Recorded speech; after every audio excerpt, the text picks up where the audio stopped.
Asan'ny apôstôly toko fahafito ambin'ny folo. Paoly sy Silasy tany Tesalonika.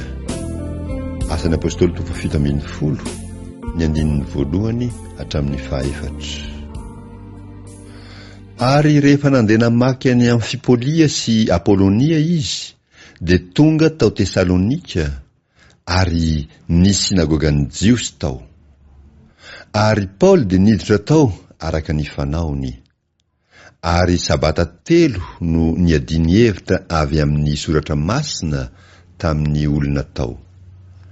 Dia nanambara izy ka naneho marimarina fa tsy maintsy nijaly sy nitsangana tamin'ny maty Kristy.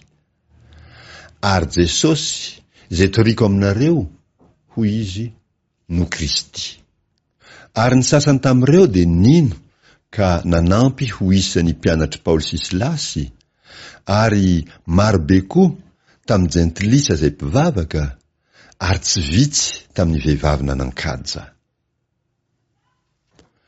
Nisy Jiosy nialina ka nampitabataba vahoaka. Asan'ny apôstôly toko fahafito ambin'ny folo, ny andinin'ny 5 hatramin'ny 7. Fa nialina ny Jiosy ka naka olona ratsy fanahy teny an-tsena ary nahavory vahoaka betsaka, dia nampitabataba ny tanàna ka namely ny tranon'ny Jasona ary nitady hamoaka azy roalahy ao amin'ny olona. Ary raha tsy nahita azy roalahy izy, dia nisarika ny Jasona sy ny rahalahy sasany ho eo amin'ny lehiben'ny tanàna ka niantso mafy hoe, tonga ty koa ireo lehilahy namaditra izao tontolo izao ireo. Ary efa nampandrosoany Jasona izy, ka izy rehetra ireo manohitra ny tenin'ny Kaisara, satria izy milaza fa misy mpanjaka hafa, dia Jesosy. Dia taitra ny vahoaka sy ny lehiben'ny tanàna raha nahare izany.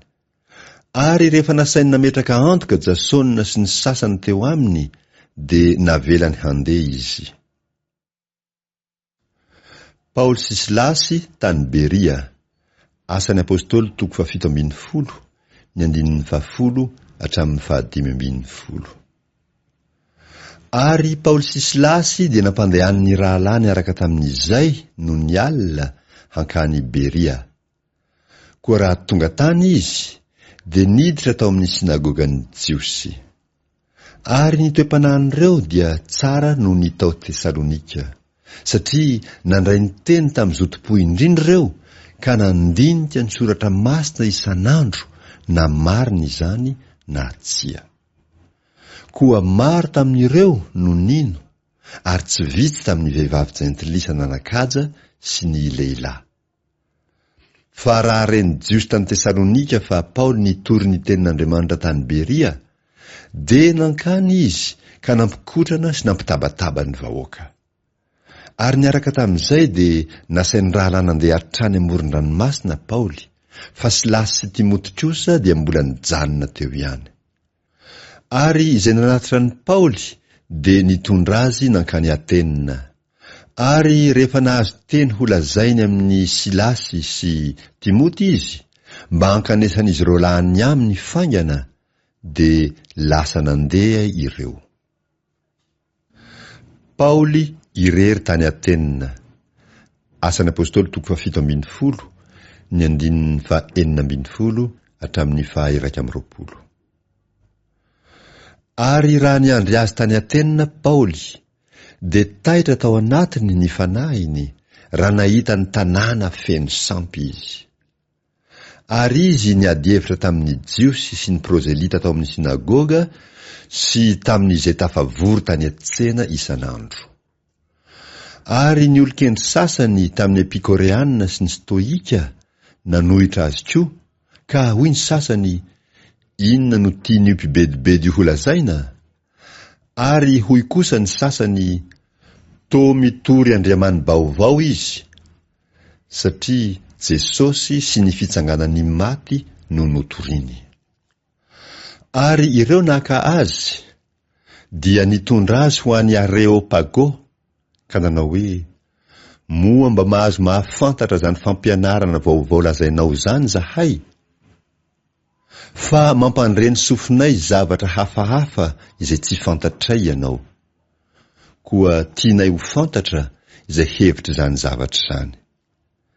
Fa ny atenianina rehetra sy ny vahiny izay nitoetra teo tsy nandany ny androny tamin'ny zavatra hafa, afa-tsy ny hilaza na hiaino zava-baovao. Nandahateny tao amin'ny Areopago i Paoly. Asan'ny Apôstôly 7:20, ny 2:20 hatramin'ny 4:30.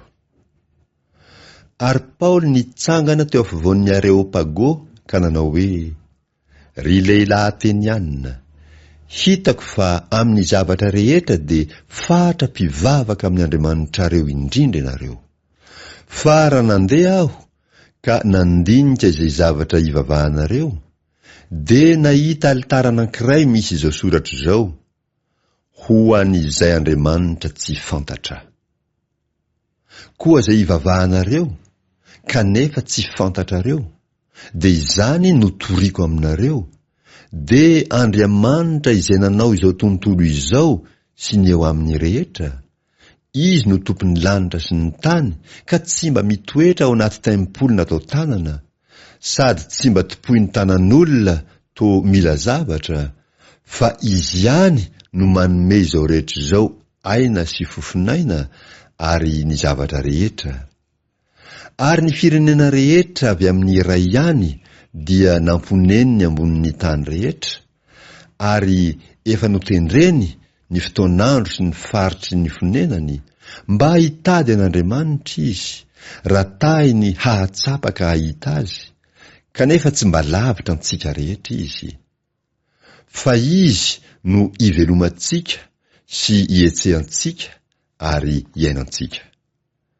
Araka ny nataon'ny mpanao tononkira sasany teo aminareo hoe: faterany koa isika. Ary satria terak'Andriamanitra isika, dia tsy mety raha ny fomban'Andriamanitra no ataontsika ho tahaka ny volamena, na volafotsy, na vato voasoratry ny fahaizana man-tsain'olombelona. Ary Andriamanitra ninia tsy nijery ny androny tsy fahalalana, fa ankehitriny izy mandidy ny olona rehetra amin'izao tontolo izao hibebaka, satria izy efa nanendry andro iray izay hitsarany izao tontolo izao amin'ny fahamarinana, amin'ny alalan'ny lehilahy iray voatendriny, koa efa nanome vavolombelona hampin'ny olona rehetra izany izy tamin'ny nananganany azy tamin'ny maty. Ary raha nahareny amin'ny fitsanganany maty izy, dia niomei ny sasany, ary ny sasany kosa nanao hoe: mbola hiainonao indray zahay ny amin'izany zavatra izany. Ary Paoly dia niala teo aminy. Anefa ny olona sasany niray taminy ka nino, mba naman'izany Dionisio Areopagita sy ny vehivavy anankiray atao hoe Damari, ary ny sasany koa.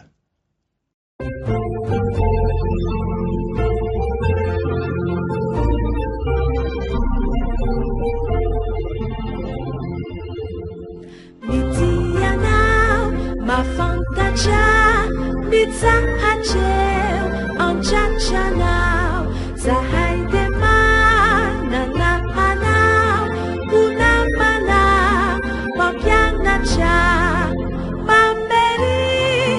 mamery se sosioni fitiavanao, misitraka miadanana miabeni fasuavanao, mankafi livukatra entini fafatesanao.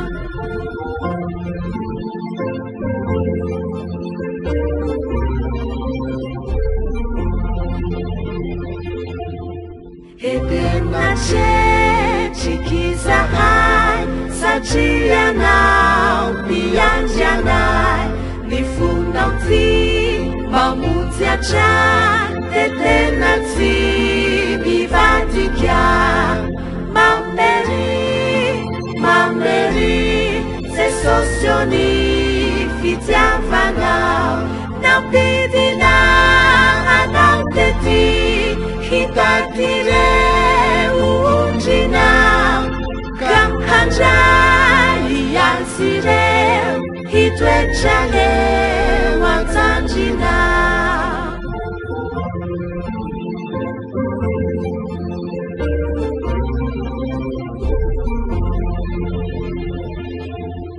fasoavanao mameno anay ka fantatrao ny tsirairay ianao mitarika anay ho ao an-trano an-danitra mamlery jesosy fitiavanao tinao ambaranay ianao reo zavatra manjoanay tinao avela heloka sy ho sitrany izahay